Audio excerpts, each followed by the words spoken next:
Well, hello, Mr. Andrew Chamberlain. Welcome to Association Transformation, the podcast, international, award winning, up to the moment. How are you? Welcome. I'm very good. I'm very good. How are you?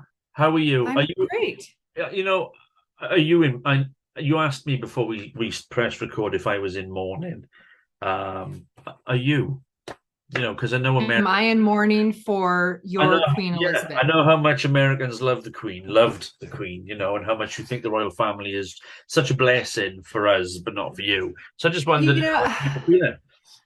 I remember my mom watching the wedding. That was a thing in our house growing up.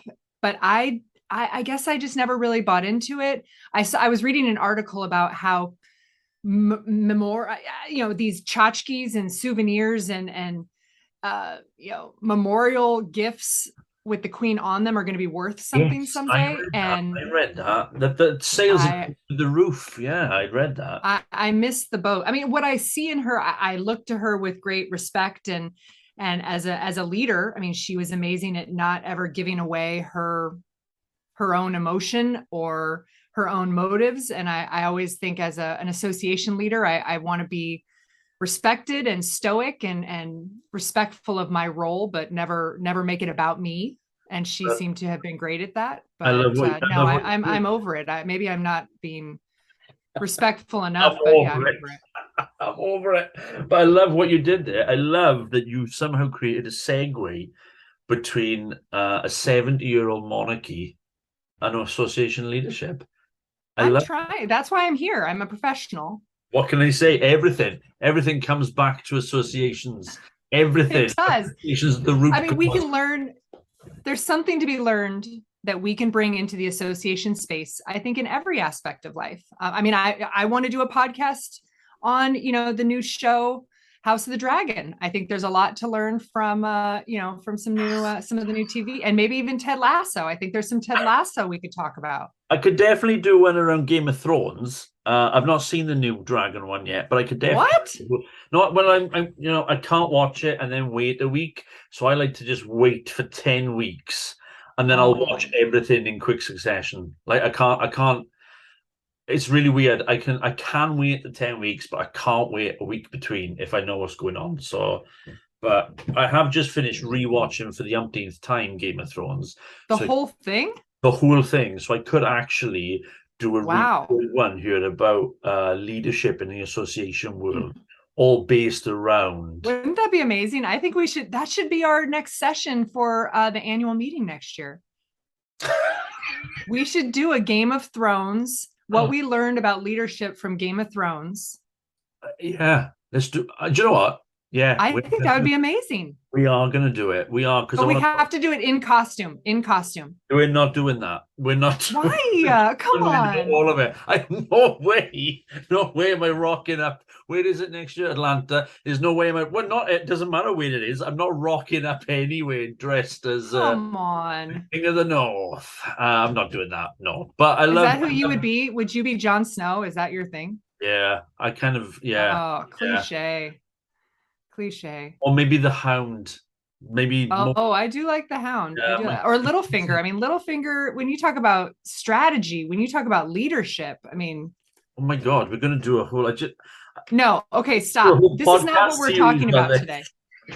Andrew Chamberlain, stop right now. We have Okay. a real topic to discuss today. So stop hijacking this for your fantasy and sci-fi needs. Let's Don't, focus don't, on don't, don't brush me with your nerdy brush, okay? Don't tar me with that nerdy brush, okay? you know what? Nerds, the world needs more nerds. Thank you. Okay. Um, What are we talking about today? Well, something I've had on my list and I've wanted to bring up with you and get your thoughts on is this relationship tension back and forth between staff and volunteers. I used to struggle with national organizations speaking ill of their chapters and components with kind of a condescension, a disdain. And now that I'm working with different types of groups and I'm finding staff talking about their volunteers in the same way. This annoyance, this disdain for the volunteers and their expectations or their egos or their needs. And it's really it's disheartening. It's starting to really kind of hurt my association spirit to Yeah. see this divisive tone. And now that I'm interviewing more boards and working with more executive search committees or executive committees on strategic planning, they're not speaking very nicely of their staff. And so from both sides, there just seems to be this tension. And maybe this is just the world today. I don't know. Maybe I'm overreacting, but I wanted to bring it to you. Well, I don't think you're overreacting, and sadly, I think you're right. I think it does. I think it does reflect something about our work culture, perhaps not just within the association sector. I think there is generally a tension between, well, dare I say, sort of service users and service providers. I think there are always going to be levels of expectation that aren't met, but sometimes are. But even that what you just said, users and provide, I mean, that's so transactional. Doesn't being a mission driven organization with a vision and a cause and a unity around that give us, I mean, can't we rise above that transactional tone and be partners in pursuit of a mission? Oh my God, you're using language that I just think I haven't even used synergy yet. I haven't even used my main most annoying corporate buzzword ever, synergy. I haven't even used that yet. Well, I think all right. Let's walk this backwards. Let's walk this backwards because I think there's a whole hornet's nest of issues there that we can sort of take apart and get stung by. Fundamentally, I think the tension is within. If we look within the association leadership world, right, within the context of association leadership, you fundamentally got two different types of people. You've got association professionals, and you've got the professionals who are from the industry or the profession that the organization exists to support. The member professional. The members profession is a nicer way of saying it than the convoluted way I was trying to get to it. And I think fundamentally, we're basically talking about putting two different types of people together, potentially, to have one shared objective or one shared vision or one partnership approach to delivering something. And I think sometimes that doesn't, or in fact I think frequently that lack of appreciation that we're actually working with people who are not from the same industry as us, who are not of the same profession as us, who don't have necessarily the same professional expertise and experience that we do. I think that invariably, certainly around the boardroom, and increasingly around the kind of other volunteer spheres, I think that is, for me, always what I see as the root cause of the problem, is that people are simply not understanding where each other is coming from in a professional context. Which I had hoped in this new embrace around diversity and diversity of thought and inclusive and an inclusive leadership environment, that we would gain a better respect for perspectives other than our own. And when I say our own, I mean the staff, that we would be able to not only seek out, but not be threatened by motives and agendas and perspectives and experiences different than what we may be used to. And I haven't seen that happen. I would argue that with this generational shift and this focus on the next generation of leader, that we have come to underappreciate and almost demonize our professional volunteer, and I use air quotes around professional volunteer, the one who has been with us for decades throughout their career, may now be at the sunset of their career. We talk about them as if they're the roadblock, as if they're the problem. They've given their lives, that we are their hobby, their pastime. We are a member of their family. And now we talk about these people as if they are a curse. Well, since some of the language you used just there just pinpoints exactly why we view that. Why I say why the people view it like that, because you've just said this is sometimes their hobby. and we've got an awful lot of people engaging on a voluntary basis, and this is a some people do view it as as an extension of their social life, or as a club, or as a hobby.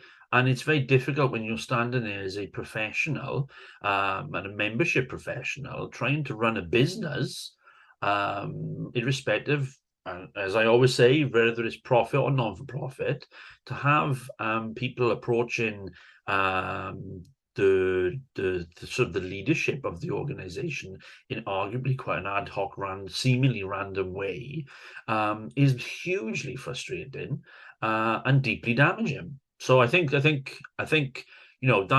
what you just pinpointed there. I think one of the massive headaches is that some people do see it as a hobby. I think you're right. Dedication of time is not equal. People just giving of themselves doesn't always mean it's quality, or that they are meeting their duties as a board member or as a leader.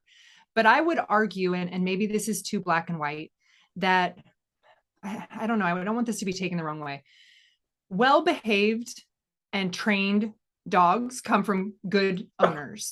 Good children, well-behaved children come from strong and good parents. And I think that good leaders and good volunteers and good board members come from strong association leaders. If you have a board or a volunteer that is out of hand, or has been around too long, or throws around their weight and crosses lines and is overbearing, aren't they of your own making? No. What? No, it's not. It's not of your own making. I think it's too simplistic to look like that. The fundamental culture of the membership world is this unique. It is a distinct sense of ownership that we don't see in other industries. We don't see in the for-profit world, for example. I may be a shareholder in a business. I may have a financial interest, but and I may be able to exercise control as a shareholder or influence in decision making. But unless I am the majority shareholder, I'll recognize that I don't own the business, and the extension of my influence only goes so far.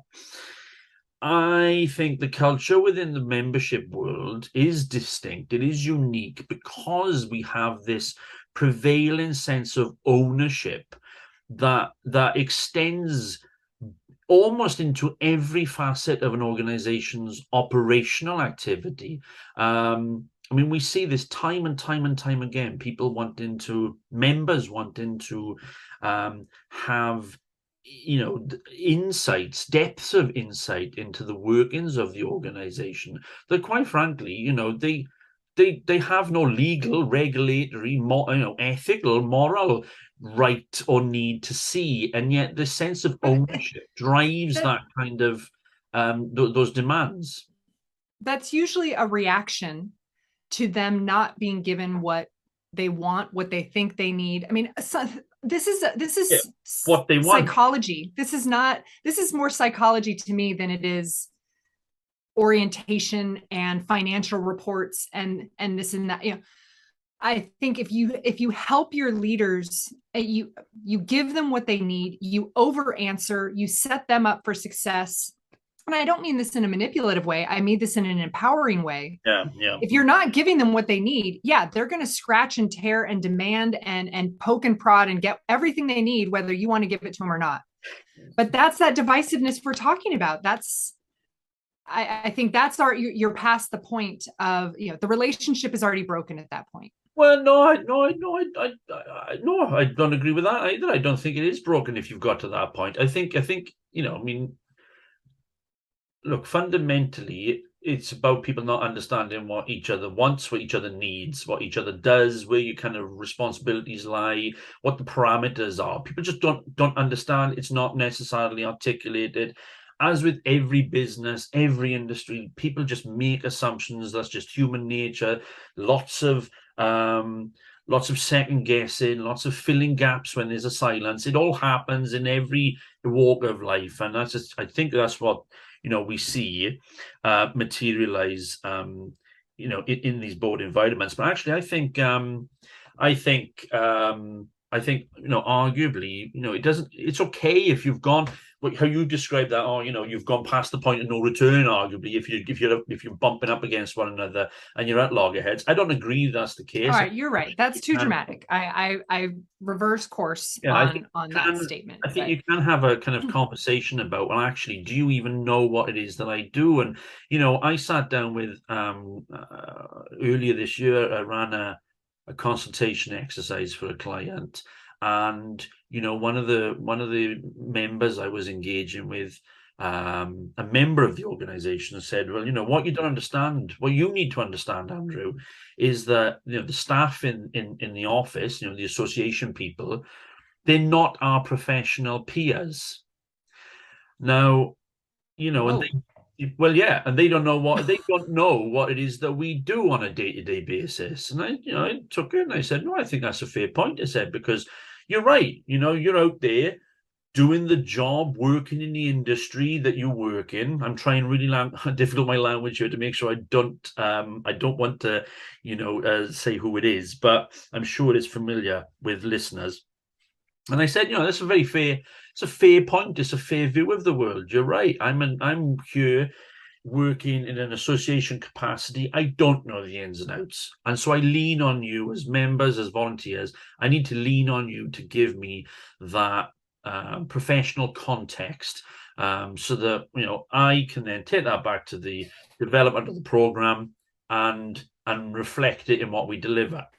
And that person was very pleased with my response, and was all smiling and satisfied. And then I pointed out to him, I said, but you also have to accept that you are not their professional peers either.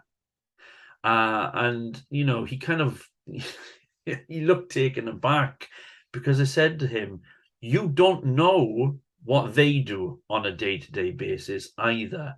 You also are making a lot of presumptions. A lot of the time, let's be fair, the presumption is that association management, operations, leadership is merely an administrative function that anybody could do, quotation marks.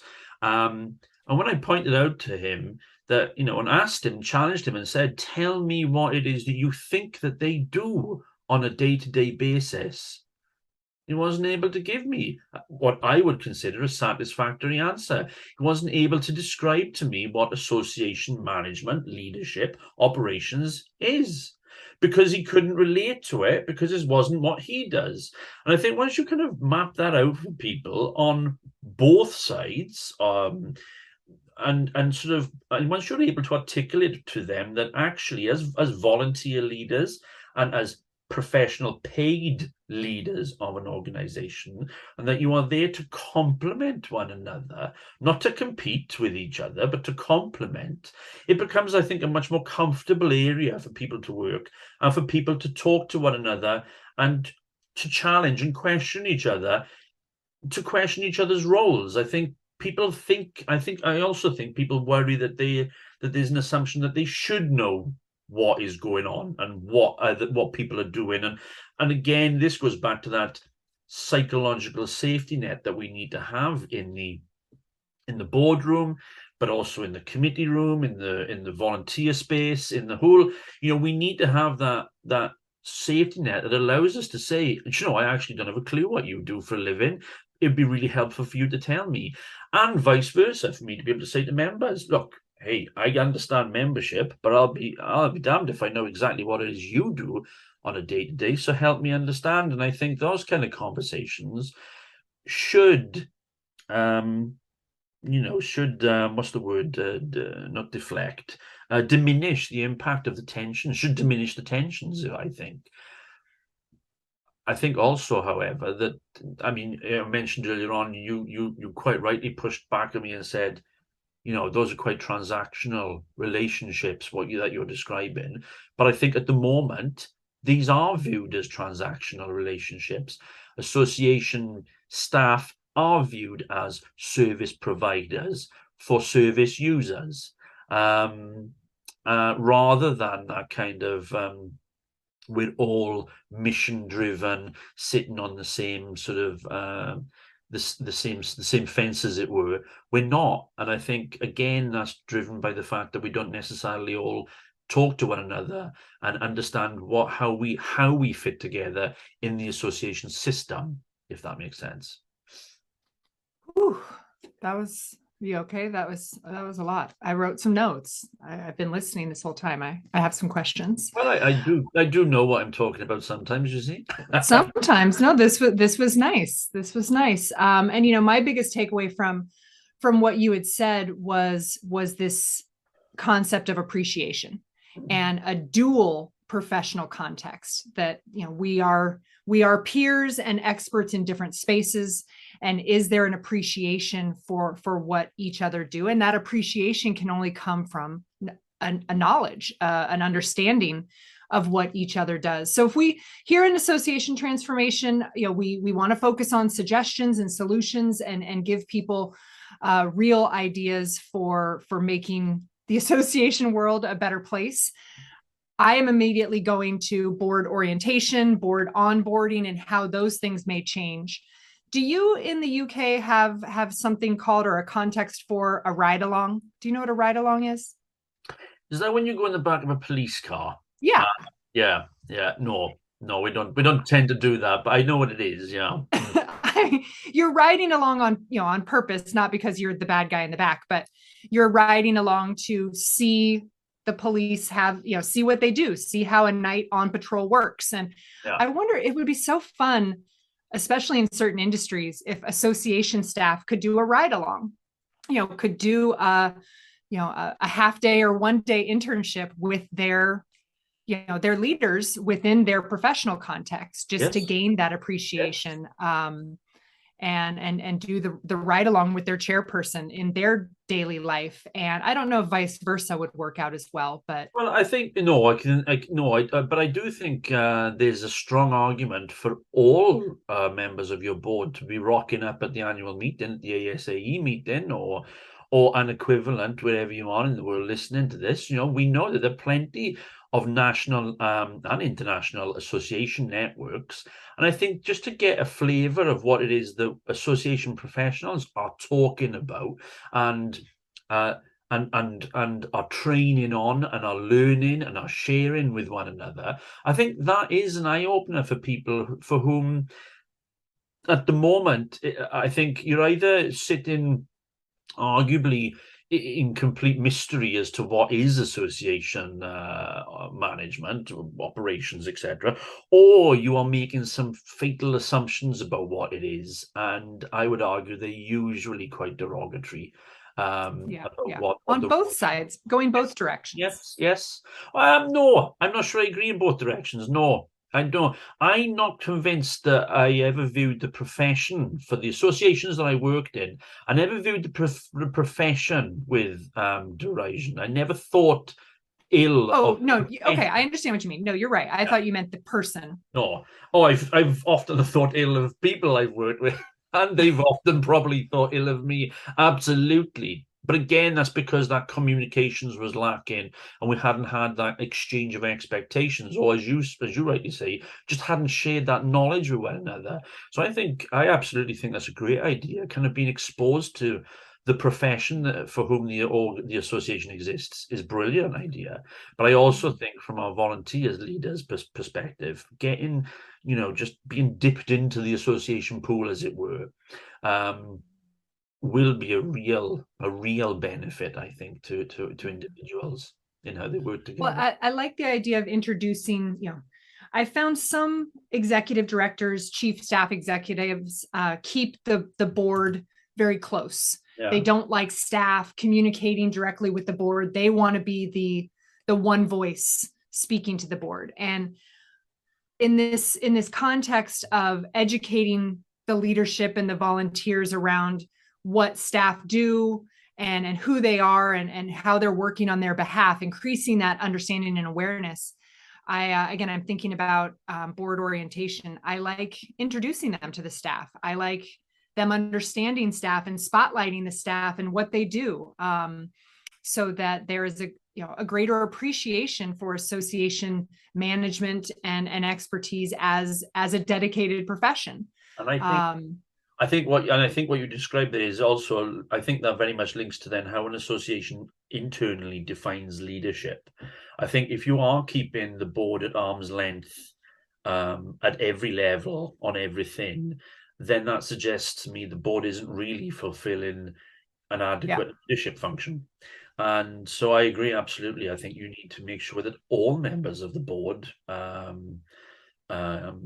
exposed to the environment, the association environment, and have that shared appreciation of what constitutes association expertise. Absolutely. I think the last thing I want to convey based on what I've been hearing and this idea that's been percolating with me for a while is setting a leadership example. That if you have an executive director who's complaining and speaking ill of volunteer leaders, whether commiserating or venting or whatever it may be, you set a tone within your staff to then see and think of the volunteers in a certain way. And maybe back to the Queen, maybe this is bringing it full circle. I've got to hear this. Which Queen now are we talking about? Are we talking about the Mother of Dragons, Daenerys, or are we talking about something? Of course not, Queen Elizabeth II, of course. I think there's a respect for the role, and as we mentioned, a stoicism. You can't let them see your frustration. You can't let them see an eye roll. You can't speak of your board members in that way. You as the leader, you have to set the tone for that relationship.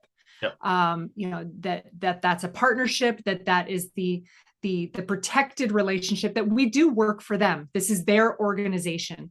And as the executive, I think the language you choose in your own discussions of or communications around leadership set a very important example for the culture around volunteer engagement within the organization.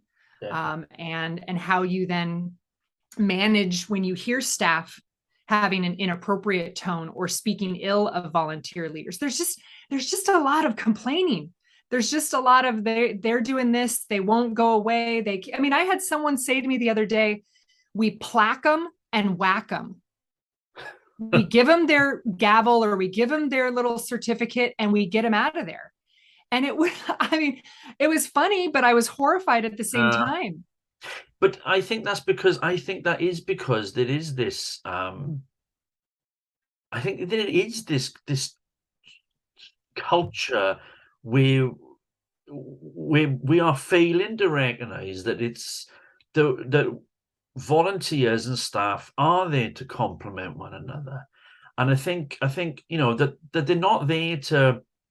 I think often I'll work with the board and their interpretation of their role in terms of oversight and scrutiny is basically micromanagement, and it's not that at all.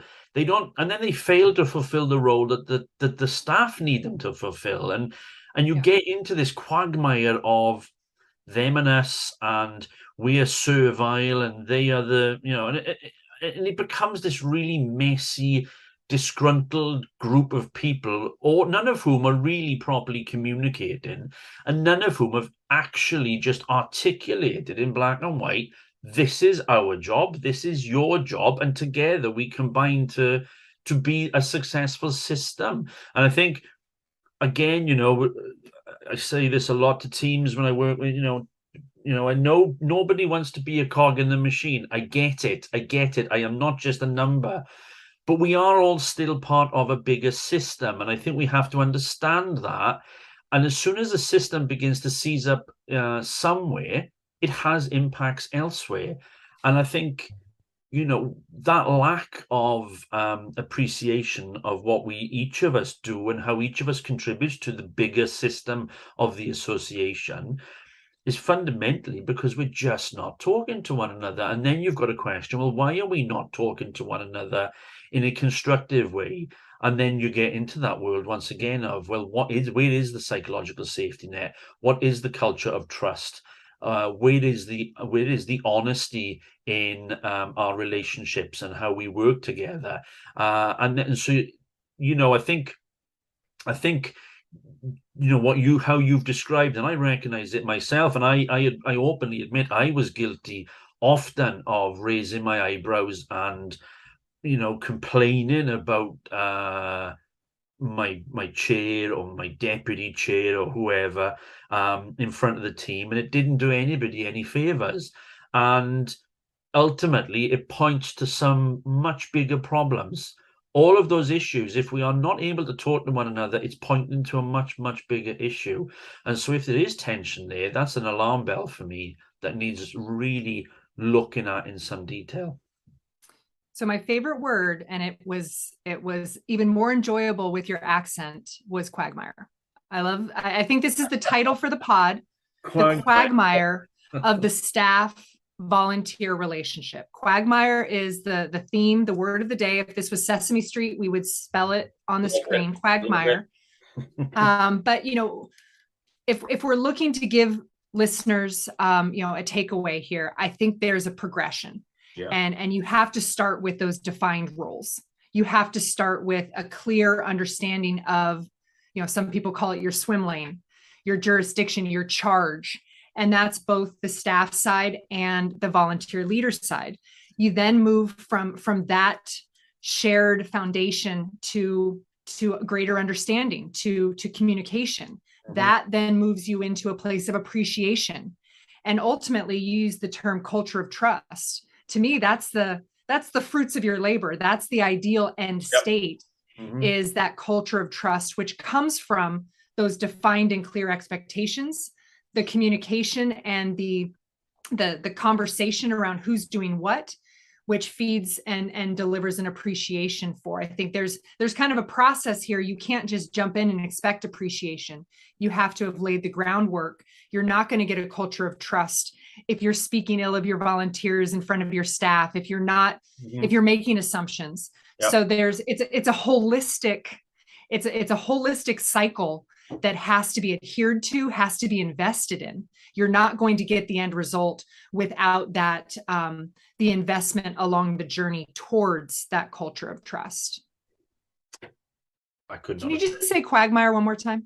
I can't remember. Well, see, you've said it, quagmire. Do I say that? I don't think I say that. Do I say quagmire?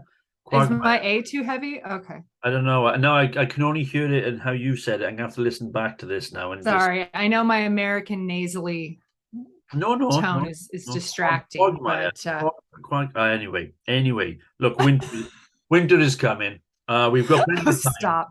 Anyway, thanks for entertaining this conversation. It's been kind of eating me up inside, and I don't want to get sucked into the negativity of it, because I consider myself a servant leader, and I do want to put the members and the volunteers and the volunteer leadership first and on this pedestal, but I realize it's not always that easy. So I appreciate you teasing out this cycle of improvement, and we should all be working towards that culture of trust. And this conversation's not going away. We'll probably have to have this conversation again, and it's something everyone's probably thinking about on their way to year-end board meetings and the installation of new officers, the beginning of next year. So thank you for that. And we'll work on our Game of Thrones topic next time. Because I'm just like thinking about all these different things, like the red wedding and stuff like that. the bat. We have to put it in association terms. Yeah. How does your board meeting look like the red wedding? That would be. Oh my God! If you've never watched Game of Thrones, you're probably sitting there going, "What are they witches?" Right. I mean, all 17 of our listeners, about half of them are really confused. Yeah. Yeah. No. So that's your homework today, Association Transformation Nation, is to go watch some Game of Thrones. Mm-hmm. I highly encourage the House of the Dragon. Catch up on that, and visit Apple Podcasts, Google, anywhere you get your podcasts, and of course binge Association Transformation. Your favorite podcast, anywhere you find your podcast, go ahead and make us one of your favorites, and we will catch you next time. Until then, we say put your members and your mission first.